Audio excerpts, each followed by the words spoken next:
When I last visited Las Vegas in 2019, I used it as a chance to produce a film about the MGM Grand fire of 1980, an event that took nearly 100 lives.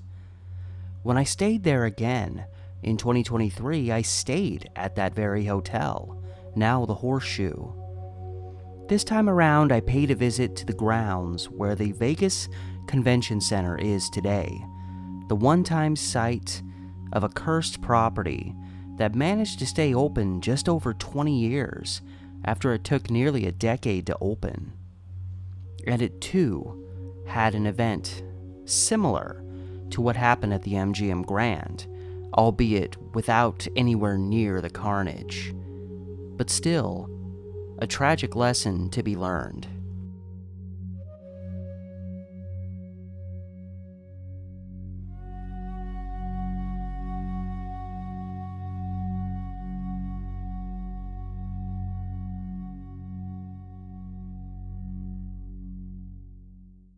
This is Frank Carroll, aka Frank Caracciolo, I hope I'm pronouncing that right, a building contractor who was living in Kansas City at the dawn of the 1960s. He got a wild idea: buy some land in Las Vegas and build like crazy. He and his wife purchased land in the vicinity of where the convention center is today. It probably made sense at the time. Post-war 1950s Vegas was booming, with properties like the Sahara, Sands, Riviera, and the Tropicana opening for business on the Strip. But not only did the Carrolls want to create the city's next great hotel casino property, they were thinking bigger. A shopping center, a large apartment complex, the works. What they weren't prepared for was to have one of the most tumultuous construction phases a building could have, vis-a-vis the landmark hotel and casino. While the shopping center and apartments would be built rather quick, both would be closed down long before the landmark ever opened. But the landmark was going to be different. A thin tower inspired by the recently constructed Space Needle in Seattle. What began as a 14-story structure continued to expand, ultimately becoming 31 stories. The project would be continuously delayed for multiple reasons, including debris falling from the tower, forcing nearby businesses to close for a time, the need to replace substandard materials, inclement weather, and so on. But one of the primary troublemakers was Frank Carroll himself. Construction on the landmark began in 1961, and by the end of 1962, Carroll had already defaulted on the loan money he obtained for the project. Efforts then began to sell off the property, which Carroll tried to fight with a lawsuit, failing in his efforts. After sitting a while as a partially completed eyesore, the site would finally be purchased by Plaza Towers Inc., of which Frank Carroll was a member. After securing more loan money and settling many lawsuits, construction finally started again in 1966. Carroll had a second chance with the project, and what followed were several delayed openings. Amidst construction issues and trouble obtaining a gaming license, in dire need of support, Frank Carroll gave local media a tour of the landmark on April 5, 1968. During this tour, with the media, he attacked and beat the landmark's interior decorator, accusing him of flirting with his wife.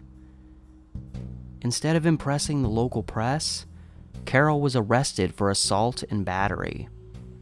These charges were dismissed later under the agreement that Carroll would cease his pursuits of a gaming license. Not great when you're, trying to open a casino. This was only the beginning. Soon after, the Teamsters, who loaned money to the project, called out Carroll and Plaza Towers for defaulting on payments. Even the mattress company that provided mattresses for the hotel filed suit because they hadn't been fully paid. By August 1968, the location went into bankruptcy and was prepped to sell again. In the midst of this chaos, August 2nd, 1968, Everett Wayne Shaw, a 39-year-old mechanic, had been married a month and already estranged from his wife for a week. To deal with his despondency, he stole a Cessna 180 plane from a small airport and flew it straight at the landmark. A witness at a nearby hotel who saw the plane said at the last moment he tried to pull up, suggesting a possible change of heart on Shaw's part. But he would end up clipping a sign atop the landmark and crash landing through the ceiling of the convention center, some 200 yards away. While Shaw would die in the crash, there were no other casualties. This place was cursed. By October 1968, the site would be sold again to the mysterious and infamous Howard Hughes through his Hughes Tool Company business, later renamed the Summa Corporation. This would be the sixth Vegas resort he purchased, with the landmark finally opening on July 1st, 1969, almost 8 years after construction had begun. This was also the same day that the sale to Hughes was officially completed. It was also only one day before the International, now the Westgate, opened just down the street. At the time of its opening, the International was the largest hotel in the world. The landmark didn't have a chance. The place lost millions just in its opening week. From the time of its opening up until the landmark's official closure on August 8, 1990, it remained riddled with the same problems: multiple sales, Chapter 7 and Chapter 11 bankruptcies, the works. The place could never find its footing, and the fact that it was practically obsolete by the time of its opening didn't help. The place would sit vacant for a few years before being demolished on November 7th, 1995.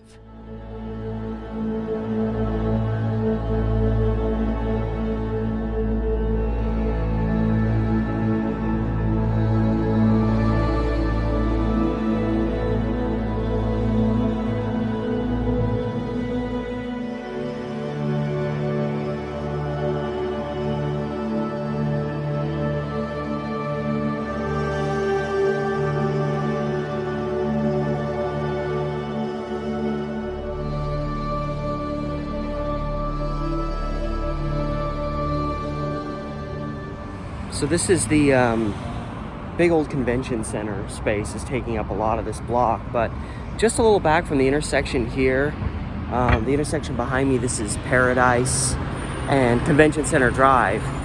A little ways back from the street was the Landmark, which was this thin little tower that had a bit of a tumultuous history, which is the main reason I'm here. But it would have been just back up in there a ways. I know you can't see it too well. It's already blistering. It's not even noon yet, and it's probably about 102, 103 degrees outside. But one of the ways you can tell, if you can't see by what's here now, because the Landmark's been gone for a long time, you can go right around the corner, and there's a little reminder.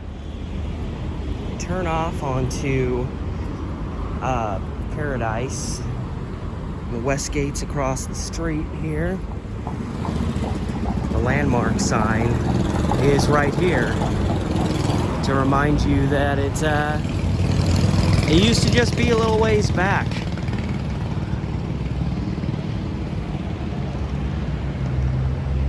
So yeah, it would have been just right back there. Howard Hughes' history in Vegas deserves a video all its own. But despite his influence, the Landmark struggled throughout the 1970s. By the time of Hughes' death in 1976, the hotel had closed during a hotel workers' strike, and the place was in such a financial mess that Summa Corp was being pressured just to sell off the place. But they wouldn't be able to do this until February 1978. And during this in-between time, the landmark was in an ever-advancing state of turmoil. Such a time was apropos for the events of July 15, 1977 to take place. Over 900 people were inside the landmark during the early morning hours of this day. Several guests from a nearby motel were staying there when an arson fire was set at the motel they were originally staying at. Also, there was a disabled American Veterans Convention that was going on there, meaning many of those staying at the landmark were disabled, some of which were missing appendages. Shortly after 4 a.m., a water pipe in the sub-basement of the landmark burst, allowing 2 feet of water to pool up in the room. Around this time, Richard Price, there for the Veterans Convention, was awakened in his room on the 9th floor when he began to smell fumes. He and his wife vacated the room and reported the smell to management. By 8 a.m., the whole building was evacuated when the power failed. Being in the sub-basement, the electrical panel for the building was shorted out by the water flooding the room, hence the power failure.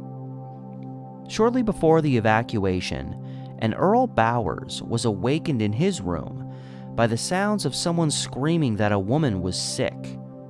Shortly after, someone came knocking at the door saying he needed to evacuate. He also detected the odor as he went downstairs. A Don Thompson, staying there as well, said he could barely breathe but made an effort to search for where this gas was coming from. He said the air inside was sweet and dry. The windows were opened in the building in an effort to air it out, but all these efforts to handle the issue were not enough for Frank Gula of New York. He was 55 years old at the time of his death. 138 other persons there were hospitalized.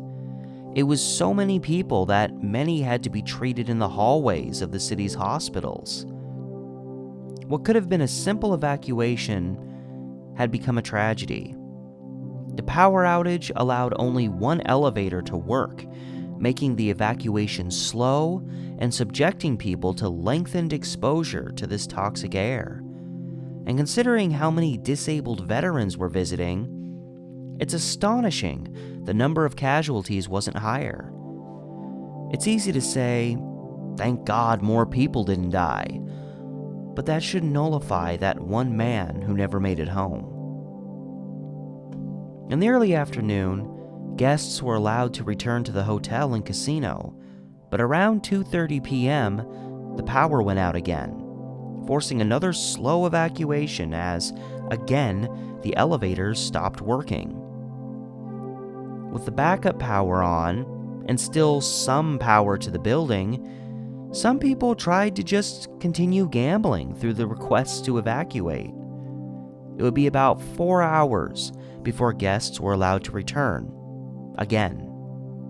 With it being the dead of summer, guests spent many hours outside in the blistering heat, again, many of whom were disabled veterans. This would provide the first serious blowback against the landmark and their struggling owners, with it reported as being 108 degrees that day. These people, choking out toxic gas, felt more or less neglected by personnel there who seemed more concerned about the building than them. They criticized Summa for not helping them find a place to go while they were waiting, forcing them to wait until members of the Salvation Army arrived to provide them food and water. Under normal conditions, I'd say suck it up and walk somewhere on your own, but again, these were veterans and people suffering from gas inhalation.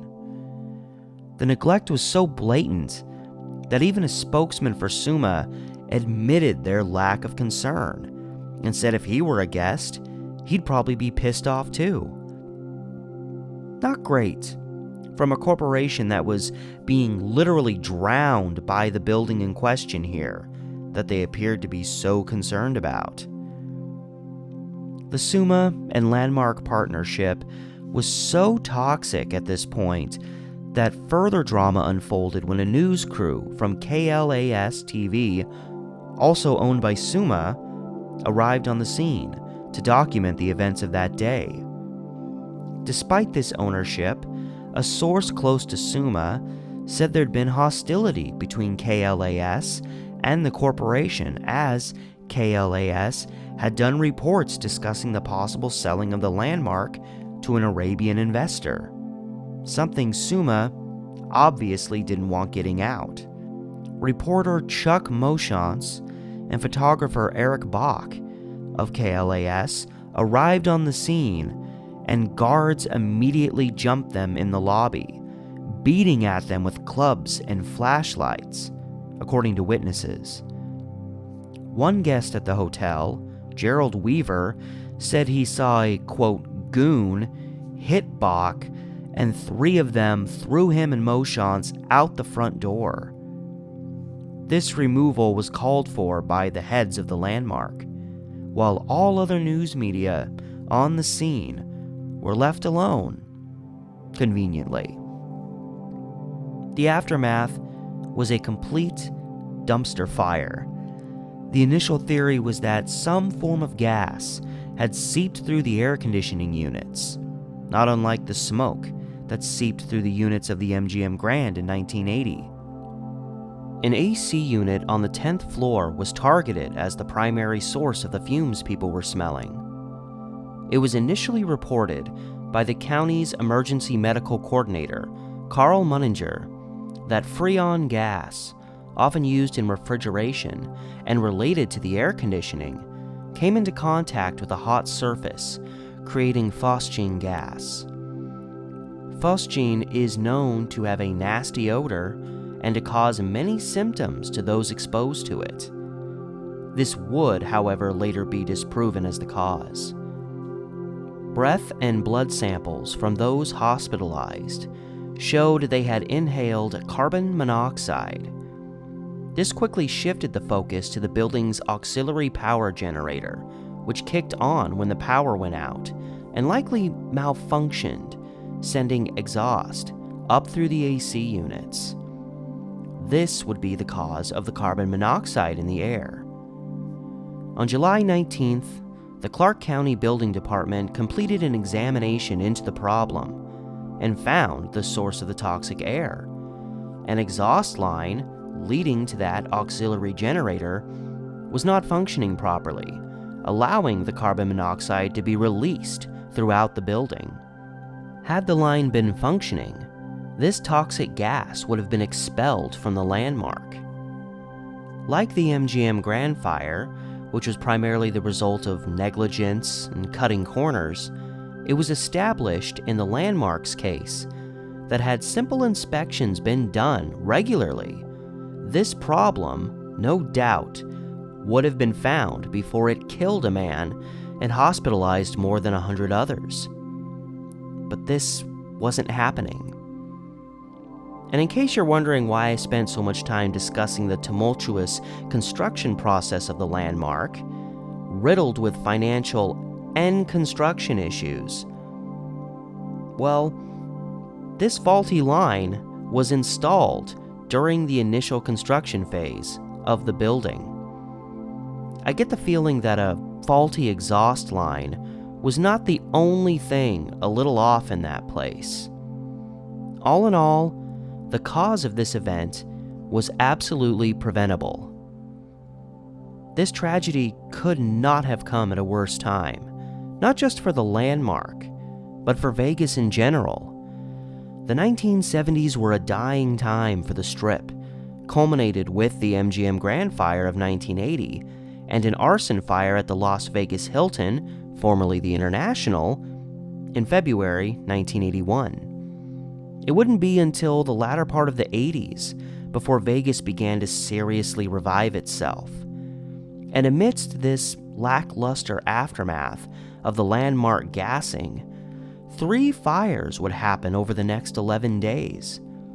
July 16th, a fire broke out at a vacant hotel near the Flamingo, destroying a few rooms. July 21st, some drapery at the dunes caught fire, forcing a brief evacuation. And on July 26th, a fire broke out at the Old Flamingo Casino, slated for demolition. While all minor events, they did not help dispel the increasing idea that Vegas was a dangerous place to go to. While it may be a coincidence, with the landmark in the position it was in, it's worth noting there was a sudden increase in big winners at their casino shortly after this toxic gas event, in part thanks to a free slots promotion. I think they were pulling out all the stops to salvage what little they had to go on. And then, October 23rd, 1977, at 3:44 p.m., a bartender at the landmark began to smell smoke, leading to the discovery of a 2-alarm fire in a room on the 22nd floor, caused by careless smoking. Once again, hundreds of guests and workers at the landmark had to be evacuated as, while the fire was quickly put out, it had spread heavy smoke throughout the building, just begging for another tragedy to occur. In the end, only a couple people would have to be treated for smoke inhalation, with none of them needing to be hospitalized. And finally, in February 1978, Summa would sell off the cursed property to a group of investors, which included a woman named Zula Wolfram. It would come out a few years later that this purchase was financed with money that Wolfram's husband Ed had embezzled from his brokerage firm. It was a continuous train wreck, with the only logical ending to be the inevitable closure of the whole complex years later. All these years on, this lot has changed completely, aside from that little reminder along the street. It's a cute little historic reminder on the one hand, and on the other, it's simply a marker for a place that was doomed from the beginning, a history full of mistakes and failures, and at least a couple of deaths.